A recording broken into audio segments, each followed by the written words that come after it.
Hi everyone, it's Friday afternoon, and once again you're watching Pairfect.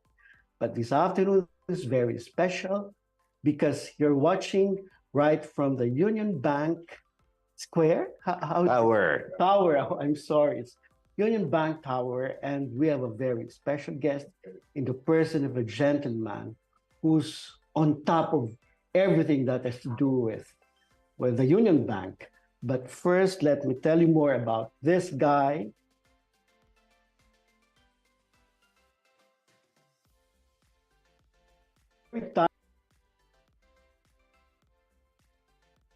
And the Philippine Heritage Month, and he has a nice collection that he's going to share with us this afternoon. Our guest is the President and Chief Executive Officer of Union Bank of the Philippines.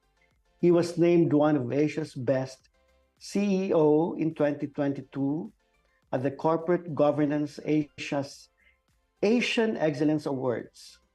He was previously recognized as International Bankers 2021 Banking Chief Executive Officer of the Year in Asia in 2021. And in 2020, he was the Asia Pacific DX CEO at the IDC Asia Pacific Digital Transformation Awards. It was given by the Asset as Digital Banker of the Year. I guess this is another award. He has so many awards as Digital Banker of the Year 2020 for Asia Pacific. And of course, the European's Best Banking CEO in 2018 and the Banking CEO of the Year for Asia 2018 by the International Bankers. So our guest has a stellar track record in banking, spanning more than 35 years. Prior to his work with the Union Bank, our guest headed Citibank Philippines Global Transaction Services Group.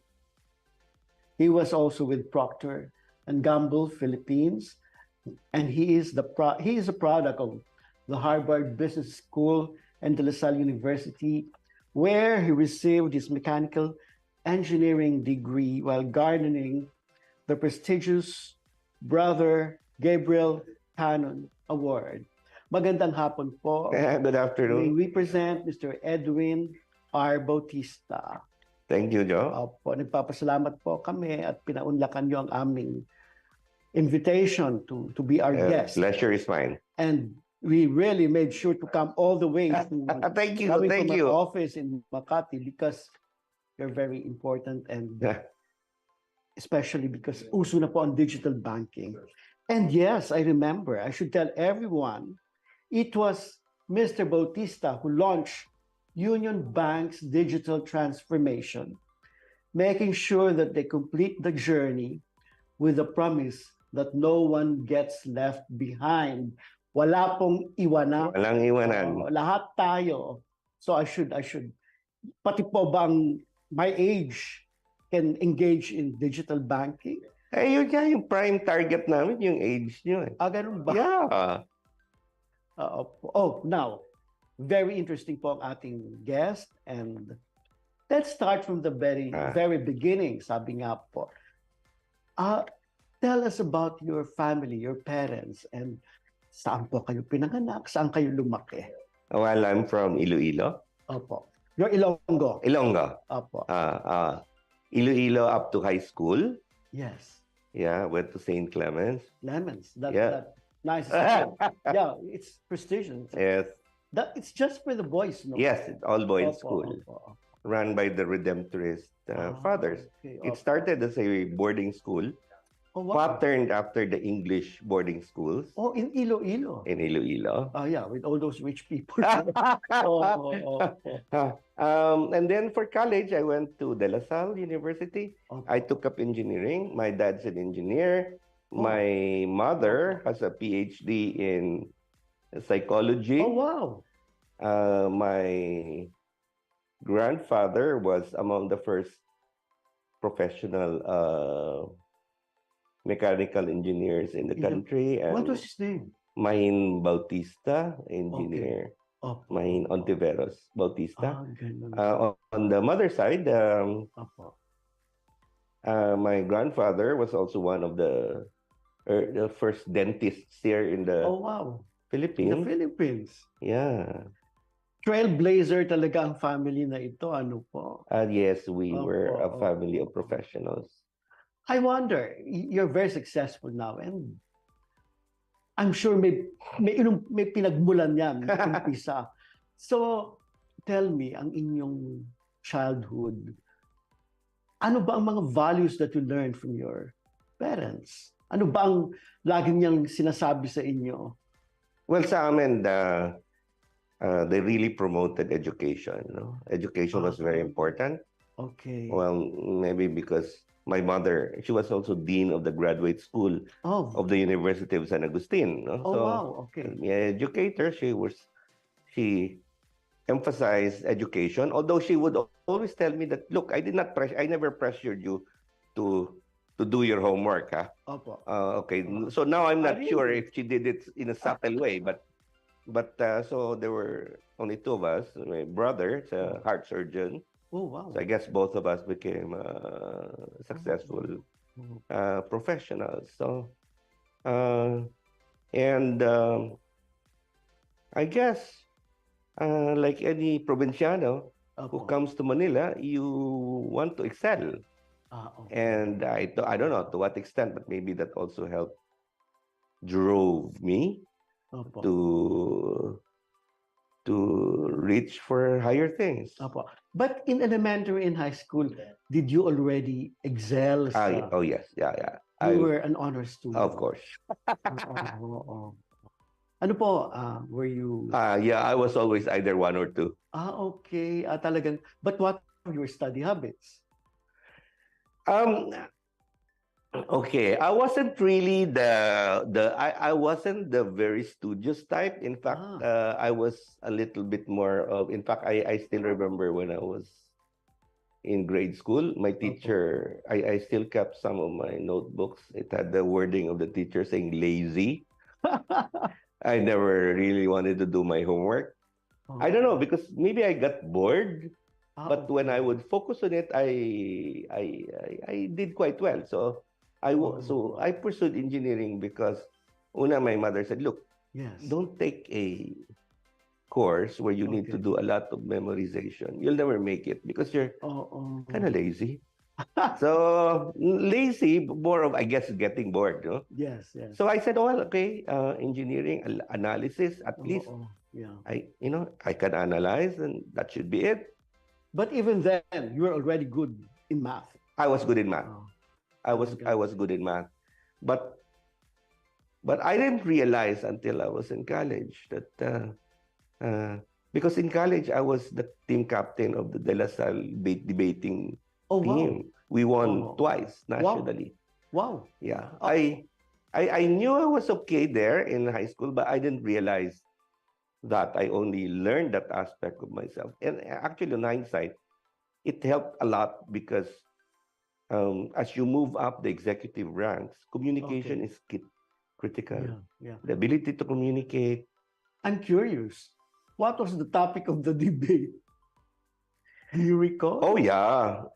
It was against multinational. Well, number one, the first one was, should priests be allowed to marry? Okay. What, you were affirmative or? I said yes. We were on the affirmative side, and I think we beat the team of UST. Wow. Because they said no. All right, and Ateneo as well. And the other one had to do with the favorite topic in those days, the kicking out the multinational companies. Okay, that time. At that time. This was around what? 1980. 80 already. Yeah. Yes, Okay. Nung bang elementary and high school, were you in extracurricular activities? Yeah, I was president of most of the associations, Science Club, Civic Action Club, officer in CAT. So that I've always, actually, I enjoyed that more than studying Yes. So when I was Diyan in, kayo magaling. well, diyan ako magaling, but I was also good in Yes. academics. Yeah. When I was in LaSalle, I won the student leadership Oh, award yes. twice Yes. Is on this my fourth year and on my fifth year. ito ba yung brother Gabriel Cannon? No, iba Not pa. yet. Brother Gabriel Cannon was the award that they gave. It's called the most outstanding graduate of the year Okay. award. So they only give that to the graduating students. And academic yan and extracurricular. Correct. It's a combination of character. academic and extracurricular. Oh. But I was also leadership at the same time Okay. because I was the chairman of the Council of Oh, you Student were. Organizations. Yeah. Oh, what was your project? What were your projects? My biggest project at the time was to draft the constitution for a student council. Because we didn't have a student council. What we had was a council of student organizations. So all the 40 organizations in school were part of what we call Council of Student Organization, of which I was the chairman. So the ones who sat in the council were the presidents of all the organizations in school. Because during that time, Marcelo, yes, student councils were banned. Yes, yes. So we had a student council the year after I graduated because my last initiative was to draft the constitution for a student council. What year did you graduate? 82. 82. But 83 meron ng... Meron na. Tama-tama, panahon naman ni Ninoy. Yeah, but correct. So I never... So people were saying, wow, you could have run for the student council, but I was already graduate. At saka kayong gumawa ng constitution. Oo nga naman. So, let's move forward and po. Ano ang mga initial... Well, I worked with Procter & Gamble, so my initial exposure was really marketing. Oh, yes. Yes. But you were an engineer, no? Exactly. Okay. Now, there's a story why. Okay. We applied me and my classmates, we applied in Procter & Gamble in the manufacturing plant. Okay. All right. But the manufacturing plant starts work at 7 in the morning. Okay. They also interviewed me in marketing. In marketing, work starts at 7:30. So between 7 and 7:30, sabi ko dito na ako sa marketing. Tsaka, yung marketing office kasi sa Makati. Yung office nung manufacturing was way out there in Balut, Tondo, beyond the pier. Medyo malayo. You lived where? Makati. Okay. So, to me, no-brainer. When you're young, fresh out of college, and you're willing to try anything, ano ba yung priorities mo? Malapit sa bahay. So, yun. Mababaw lang yung dahilan. And then I liked it. Okay. Now, before we continue with that, meron ba kayong mga naging idols, mga heroes? Who did you look up to when you were a teenager? I think my heroes at the time were the NBA basketball stars. I mean, I would have loved to say something like Jose Rizal, but the reality was, talaga? I didn't think much of those things. Were you in sports? Well, yeah, like every kid, no? Filipino, little basketball, little soccer. Yeah. But it was really in leadership that you excelled, and academics. Yeah. So okay, let's move forward again to your early career. And then from PNG I moved to Citibank. Already. Why did you choose to become a banker? They invited me. I didn't even think I could be a banker because at Procter & Gamble, I was in marketing, I was in brand management, but at least manufacturing company. So you would say, okay, it's related to some engineering. It's about production, producing soap at least. Yeah. Okay, then I got an invitation to join banking by Citibank. They invited me because they wanted a marketing person to join banking and set up product management. It was their idea, not mine. Okay. So they invited me and to set up the product management in banking. How old were you? I was 29. Oh, okay. And they said, how could I resist? They said, oh, we give you a title vice president. Already? Already. I mean, I did not have to go through the whole management Oh. training program. Really? Yeah, because I guess they were so desperate at the time because the in thing in banking worldwide was you get marketing people because Okay. banking was being transformed at that Okay. time. Banking used to be that the bankers waited for customers. Yes. And worldwide, nag-iba eh. Banks now need to reach out. So they felt they needed marketing people Okay. instead of the traditional analyst types. Okay. So I was part of the first experiment Okay. of Citi. Wow. Okay. And it turned out. Well, it turned out I like banking. Yeah. Oh. It turned out I like banking because, well, maybe I think my engineering background helped me a lot because uh, when we started out as product management, we would do the products. If you don't like numbers, kind of it will be hard. Oh. Sir, I want to know more about your Citibank kung ano, stay there, especially because we've heard that yung mga graduates daw ng Citibank move on to big. Oh yes, Citibank was the University of Banking. We'll talk about that when we return after this break.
With Globe, our steps can lead us to millions of doors opening, millions of paths unfolding, and millions of reasons to keep going. Now's the time to be with a network that gets better every day for you. Viber is the free and secure way to connect with friends and family, anywhere. Send messages and make phone and video calls for free. Download Viber now.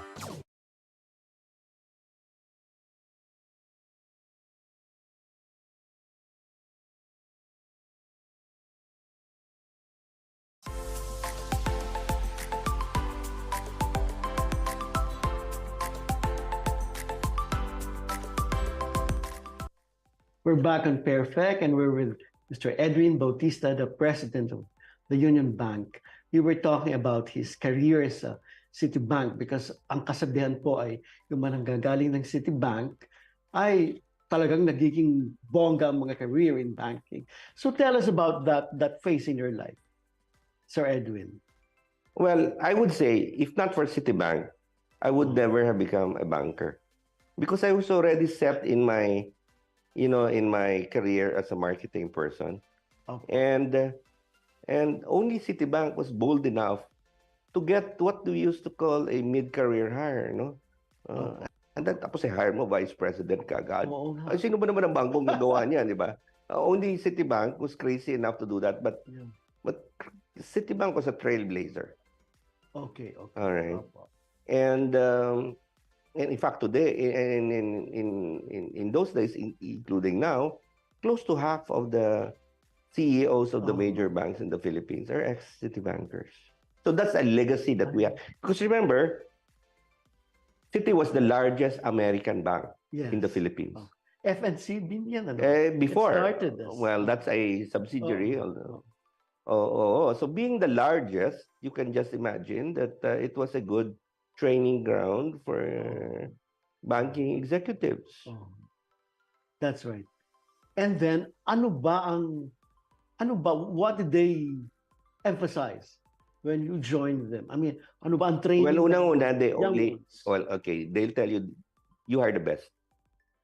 Okay, so being a multinational bank, an American bank, they always got first crack of the talent available in the market. Parang employer of choice siya. Plus, it had a good reputation that the alumni end up running banks. So therefore, yung mga alumni naman, naging president, saan sila kukuha? Dito din, di ba? Yung mga nakasama nila before.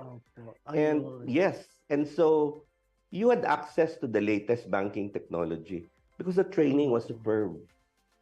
Yeah, and then Citi was market leader in nearly all the markets we were competing in at that time. Ganun pala. Although talagang pagod kayo at the end of the day. Kasama yon. Pagod ka talaga, pero pagkatapos naman sulit dahil matututo ka. Okay, let's shift gears. How did you unwind all the years that you were rising in the corporate life? Well, I've always been interested in Philippine culture. Really? Yes. So, for example, like early on, I was interested in antique jars, plates, yung mga excavated, because of shipwrecks. Iloilo's.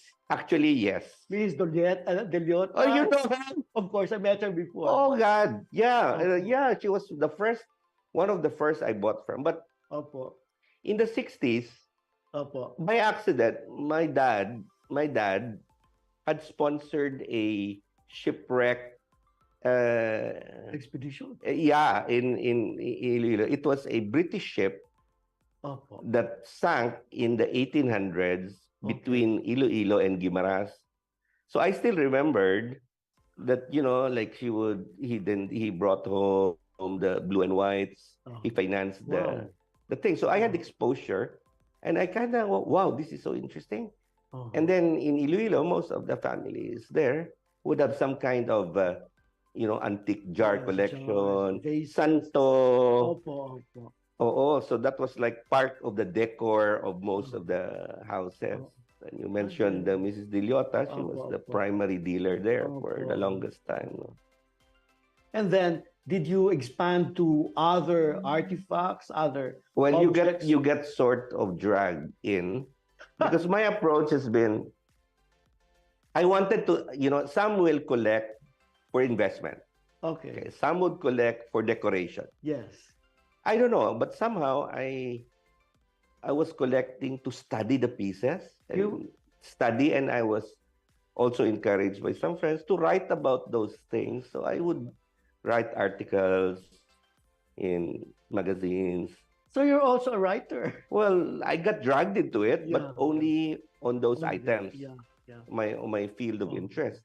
And then the last 15 years, it somehow shifted to bladed weapons. Bladed weapons? Philippines, yes. So, lahat. Focusing on Moro swords. Wow. And the swords of Panay Island, because very unique set. And most of them, people have not seen in the Philippines because they were mostly brought home by Americans during the Philippine-American War. What was your first exposure that made you decide, I want to collect this? When I was in grade school, Opo. my grandmother gave me a panay sword that had a silver hilt with a monster-looking, mukhang monster ang itsura, no? Opo. But to us, it was to me, it was an ordinary bolo. In fact, I used it as my Boy Scout jungle bolo. Okay, it was only later on that I realized how important that one was.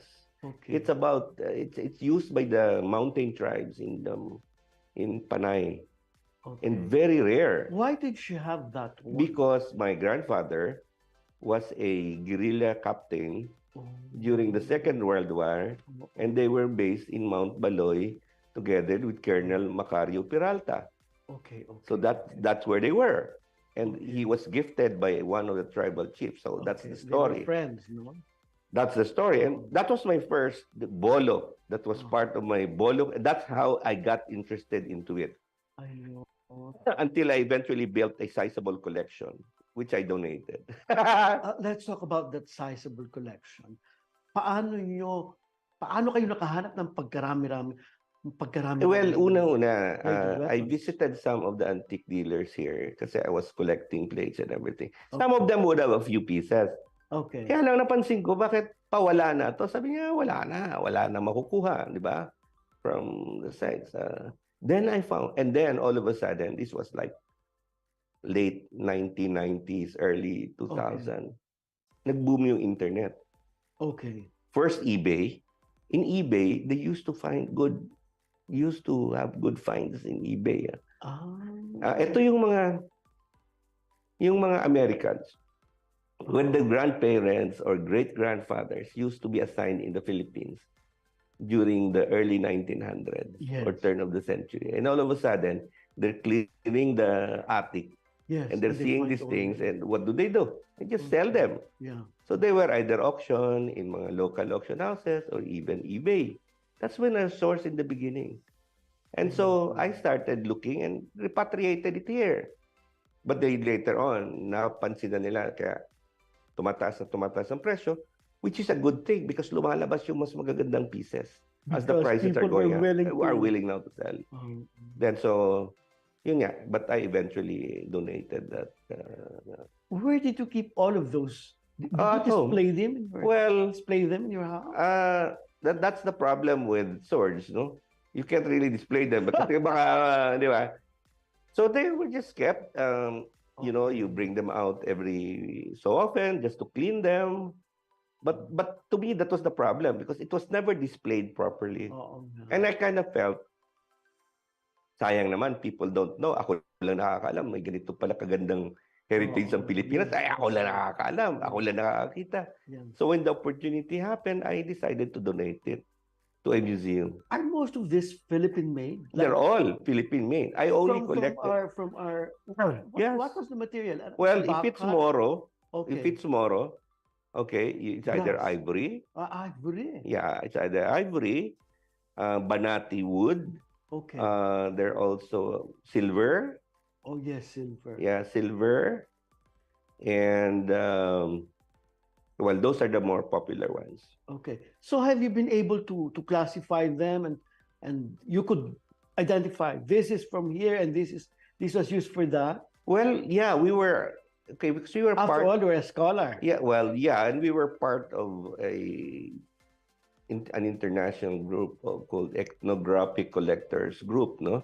Okay. And so we would show pieces and talk about it. Yeah. Right. So I think I could reasonably say I could identify like what period they belong and from which group. Okay. So when we started, it's enough to say Bicol yan. Okay. Later on, we can say Bicol yan from 1900 to 1920. Kaya na. Bicol yan from 1900 to 1920 from the town of. Meron ng lugar. Yeah. So that's how things develop. But there are more researchers who look into it. In fact, I have a copy of the book here. Yeah. Yeah. Can we have a look? Sure. Oh, there you go. Yeah, you Opo. can show that. Wow. Wow. We're so lucky to. And it's very timely, as I was saying. It's the Heritage Month. And we talk about costumes, we talk about plates, we talk about dances, everything about the heritage. But this is something else. It's about our bladed a warrior's armament and ornament. Yes. No, parang it's also a status symbol, di ba? Oh, it was. Oo. Pag may ganyan ka, Pag women too? babae, jewelry. Okay. Pag lalaki, sword. But look at the craftsmanship. So beautiful. Pino and all Pino that. talaga. Yeah. In fact, ang hindi nila alam na nung dumating kasi dito si La Magellan. Okay. Okay, ang famous swords in the world are what you call yung Toledo steel. Okay. Narinig mo na yun, Toledo steel, and of course the Japanese katana. Okay. Yeah, and you have the Damascus blade. Okay. Ito yung mga famous blades around the world. Okay. Yung ating blades at the time were already patterned after the Damascus blade Ganun. because of the influence, Middle Eastern influence to the coming Philippines. over Through India. Opo. And Indonesia. Pati yun ng mga handle, no? Iba-ibang klase. Yeah. Meron pang parang ahas, oh. Wow.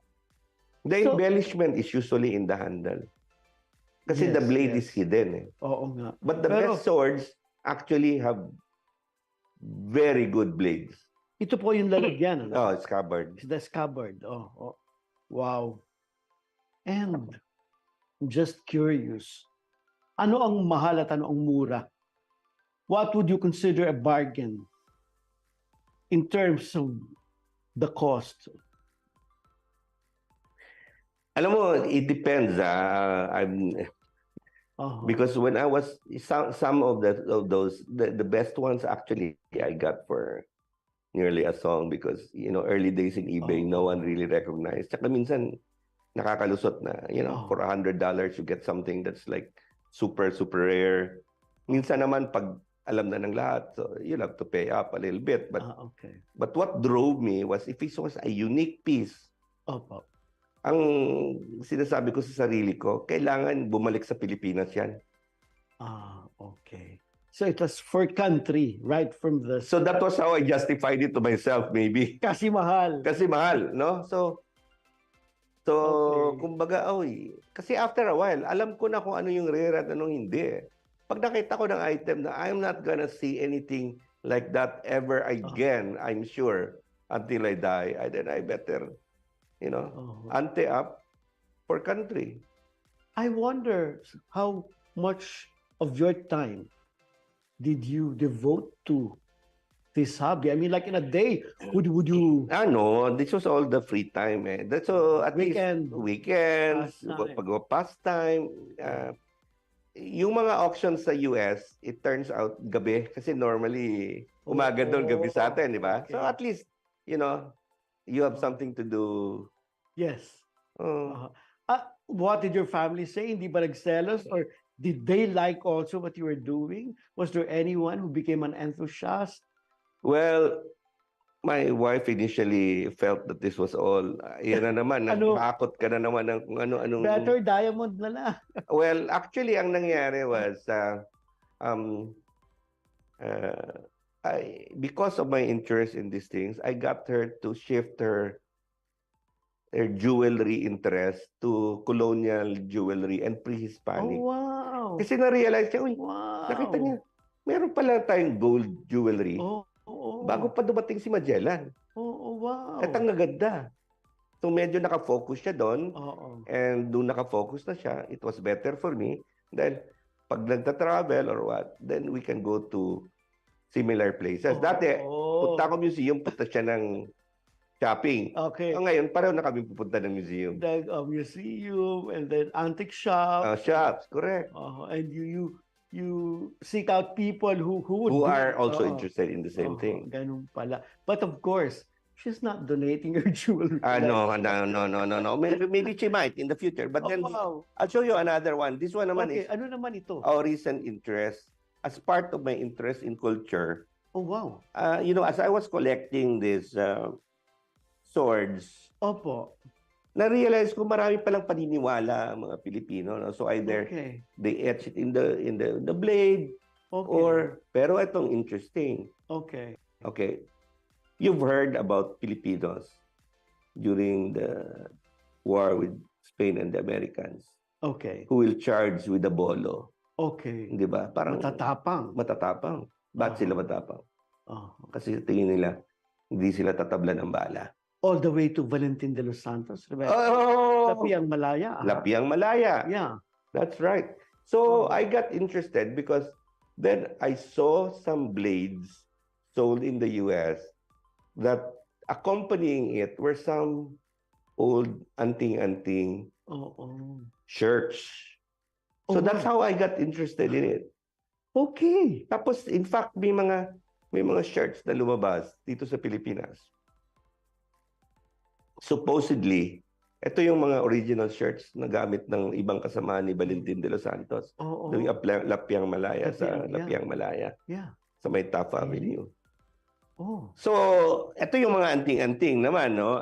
Okay. For example, tulad niyan, no? Ito yung mga paniniwala nila, di ba? Oo. Now, Wow. lagi ito'y tinatanong, naniniwala ka ba dyan? I just smile and I say, to me, the interest is cultural. Yes. It's I'm more interested in what people were thinking. And this is an artifact of history. Pero ito mga ito, ang primary purpose nito was pampatapang at protection from... Anting-antings are generally defense, protection. Defense.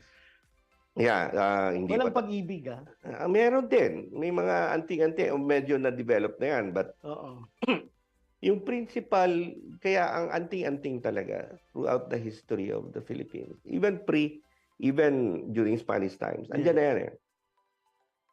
Kapag may conflict, nagiging popular. Okay. During uprisings, during periods of revolution, periods of war.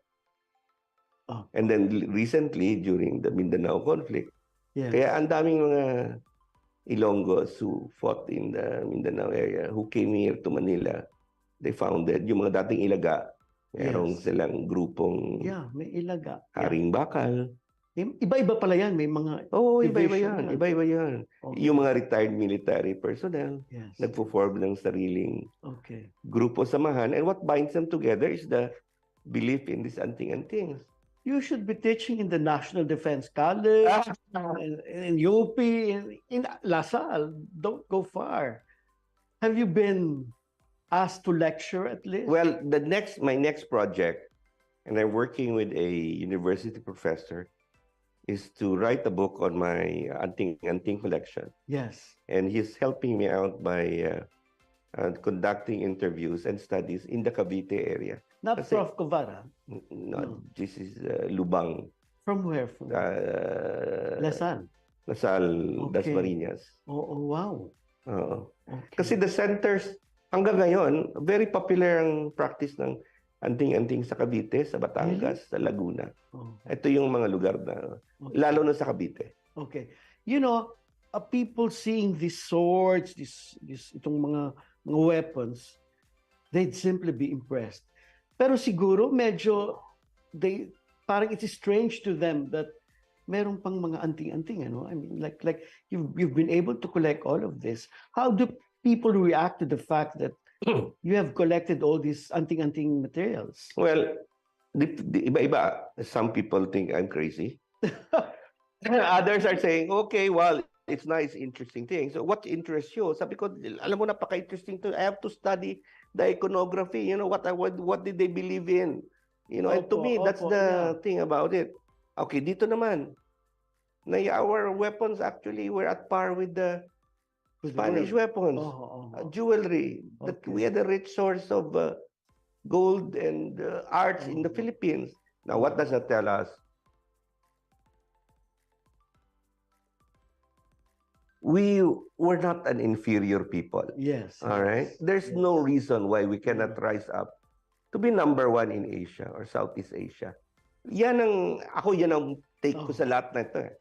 It gives me confidence that we come from a race of people, you know, who had the talent. Yes. Maybe we got a bum rap in the last 300 years, but we have the potential. We need people like you who have a good understanding and appreciation of our heritage. Lalo na itong mga bagay na ito that we take for granted or we overlook. Actually, you know, like, I'm sick and tired of people saying, and ano nga ba, ano sa Pilipinas, the smallest fish in the world. We celebrate the Polo Bataan. Other countries celebrate the victories or these things that are nice. We separate tayo, bolo, you talk to people. Akala nila what we had in Swords were the plain bolos that are used in the kitchen. Kung nakita sila ng napakaganda ditong mga ivory, silver, ayan, made by the tribes of Panoy. You know, we'll talk more about, especially, I want to find out what happened to your armaments, your collection of armaments, after we pause for a break. Struggle! I can't receive payments now. There is no more. Upgrade your receiving limits with UB. No limits, kaya your hustle goes on. Download Union Bank online now.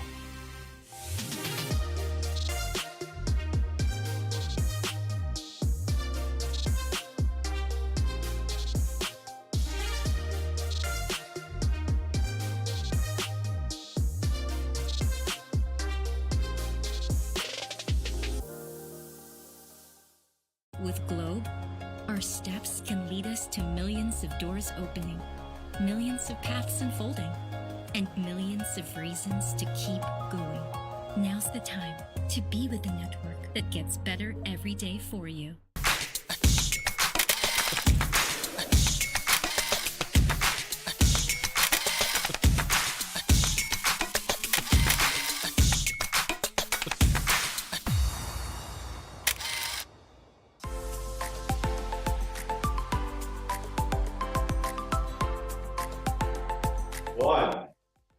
We're back with Mr. Edwin Bautista, Sir Edwin, who has been sharing with us his very important collection.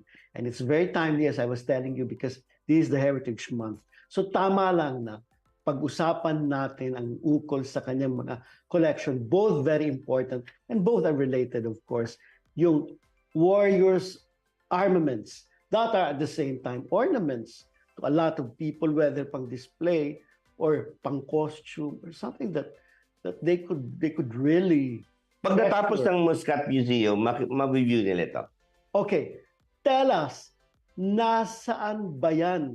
At saan ba yan mapupunta? I-share nyo naman sa public yan at nang hindi naman kayo lang ang nakakakita niyan. Well, kaya nga, I donated this to the Museo ng Katutubong Kaalaman. Which is what? Where is this? Yeah, it's owned by the Unilab Foundation. Okay. So they're putting up a museum, I understand, here in where the Unilab campus is. Opo. Yung kwan nila dito, yung malaking Banda property. rito lang din. Dito lang, malapit lang. Opo. And so this will be displayed once the museum has been set up. Okay. So, but I already donated it. Why did you donate it? Limpak-limpak ito, if I may use the term. Para sa akin kasi, it's I also wanted, I wanted someone to take care of it. I wanted someone to share it. Yes. Pag ibenta ko yan, lahat ng ginugol kong panahon parang just went into waste para sa akin. Although, sabi nga lang sa collector, the satisfaction is in chasing the item. Once you've already got it, wala nang satisfaction, okay na. But to me, I always believe that we're just a temporary custodian. Yeah. Saka ang problema sa Pilipinas, wala tayong tradition of donating.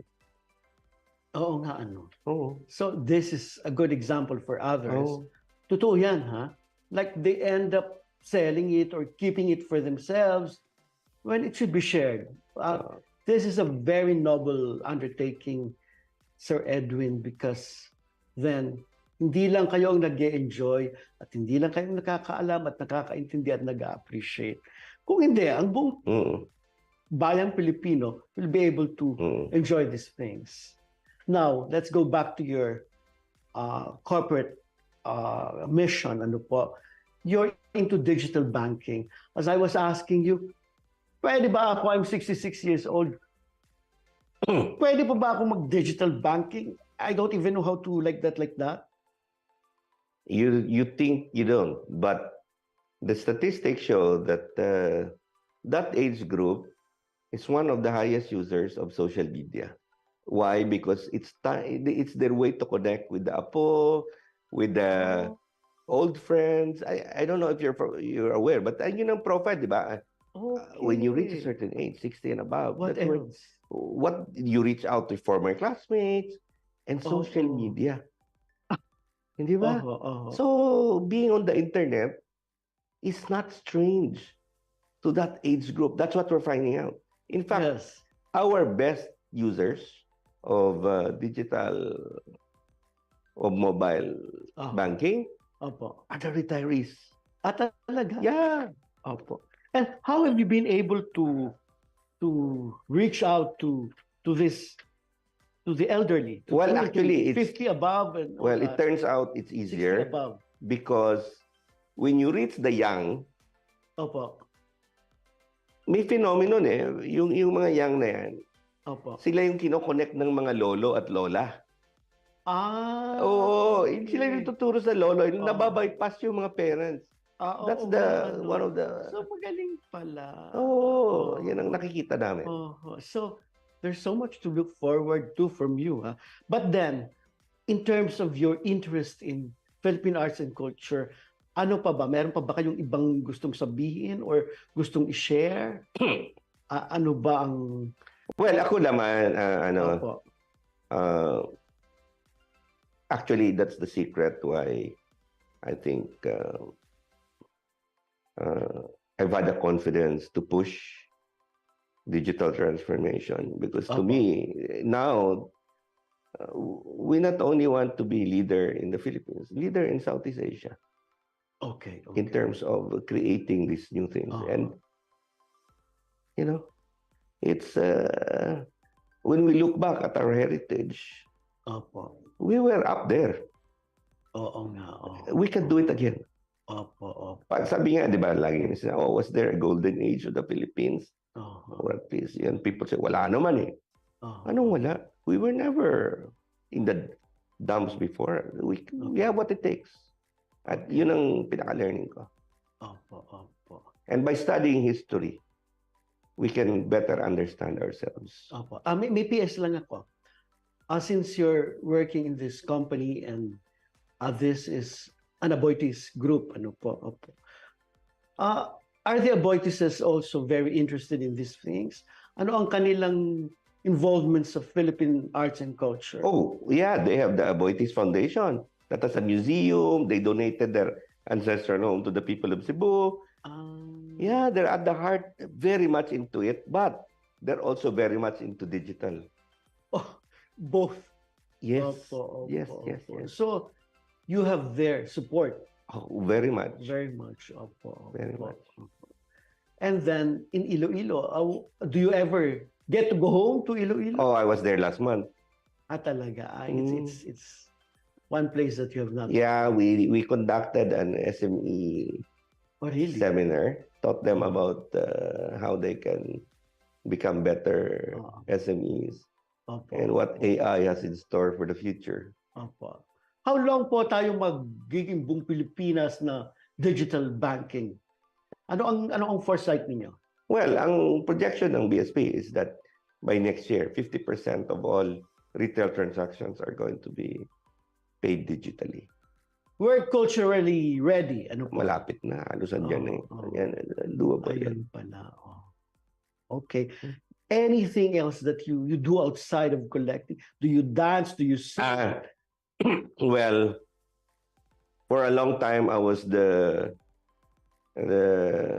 badminton champion Oh, here until I what do you mean here? Union Bank. Union Bank. Oo. For a long time until well, medyo retired na ngayon. Opo. Just play for fun. How long have you been with Union Bank ba? 26 years. Ang tagal na pala. What was your first position here, if I may ask? Senior Vice President. Already. Opo, ganun pala yun. And ano ang basic management style ninyo?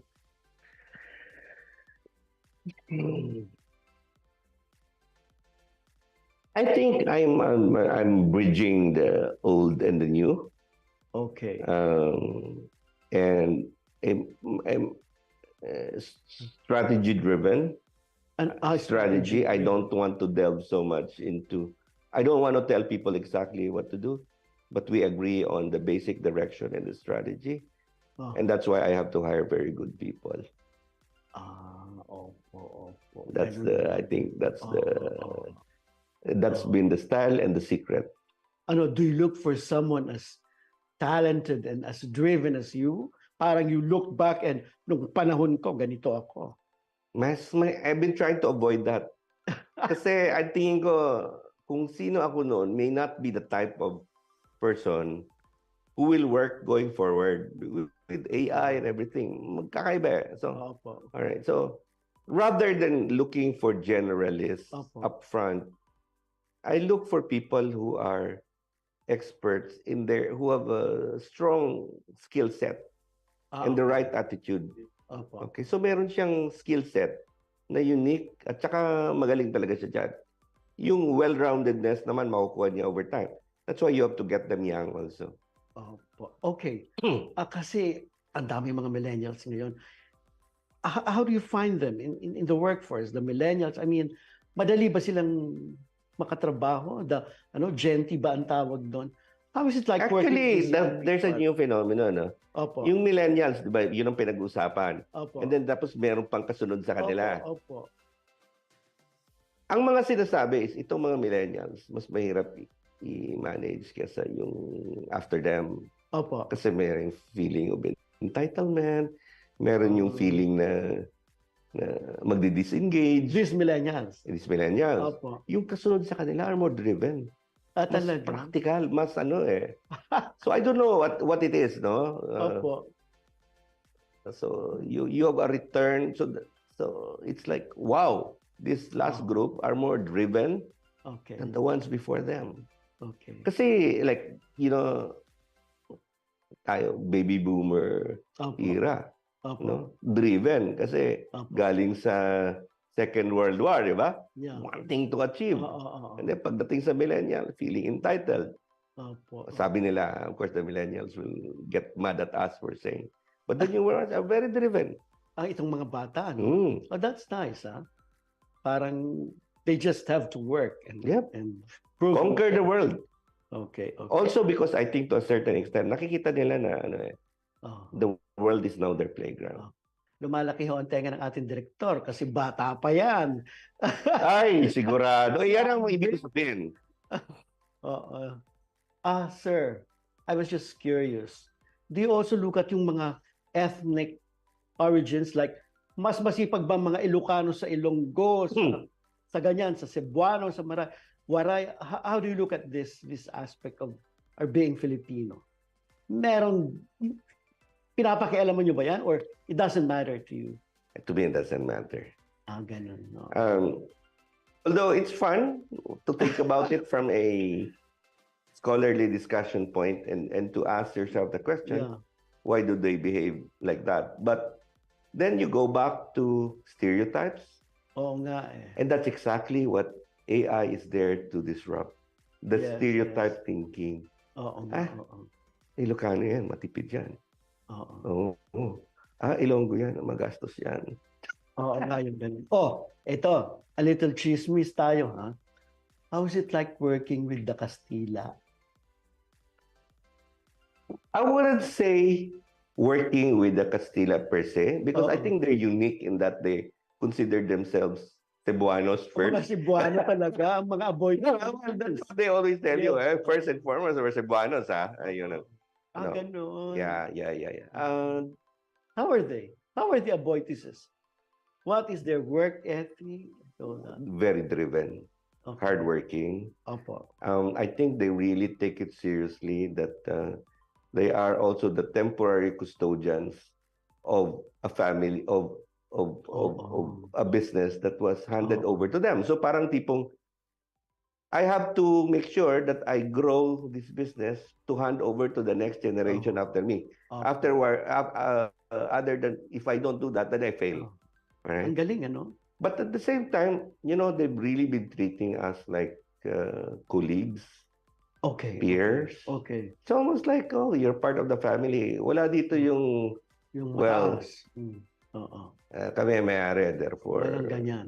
it's in fact, if anything, sometimes they get frustrated na yung ibang mga executives ayaw magsalita ng what's in their mind. They say, Okay. we have such a thing here as we're promoting what they call courageous authenticity. Courageous. Okay. Courageous authenticity. Speak your mind out. Ang hate nila is that you are going to second guess. My bosses would say, the last thing we want to happen is for you guys to second guess us. Because if you are second guessing us, you are not suggesting what is the best, but the thing that you think we will approve or want to hear. That's right. All right. And if we all believe in that, we're all gonna die. That's Ayun right. ang very practical, very down to earth, very well. At the same time, there's the family thing, but it's not like family for the sake of family. You got to deliver. Sir, let's shift gears again. Ano ba ang inyong personal social responsibility? Like CSR and all that, no? Pero sa inyo, yung personal, ano bang tinutulungan ninyo? Ako, ang basic ko trust is more on helping promote culture. So really? Yeah, I don't get involved in many associations, but I never turn down requests to become trustees in museums. Okay. Help how I can help those particular areas, help promote culture and the arts. Okay. Sponsoring books. Kasi ang point ko is, I can look at, helping the flood victims, but a lot of people can do that. What can I do that's unique to me? So that's one. Tama naman. At saka meron kayong personal stake. And then I also volunteer to teach digital stuff. Where? There's the Asian Institute of Digital Transformation. They help tech up the government. So I volunteer 6 hours. Yeah, 6 hours every 2 months. Where? To do it's an online lecture, but we've been doing on-site na. And most of the students are people from government, from undersecretaries, directors. Who need to know more about this? Yeah, it's a whole program that we put together for them. So, how are you with LaSalle? Dapat at this time, meron na kayong award from LaSalle. They already did. They gave po? me most outstanding alumni in the field of finance 5 years ago. Okay. And I'm also a trustee in the LaSalle Dasmariñas Museum. That's right. Foundation. That beautiful museum there. Yeah. Yeah. I want to visit that. Okay. I think we had a good time and we learned so much from you. Okay, parting words lang po sa future depositors, mga kliyente ng Union Bank. Ano pong gusto niyo sabihin sa kanila? Well, that you're in good hands. Ay, hindi. Ibang bangko pala yan. No, I can promise you that especially the Citibank customers who we are inheriting, because we acquired the Citibank portfolio in the Philippines, I assure you that it's more than business as usual because we will provide you with even better services.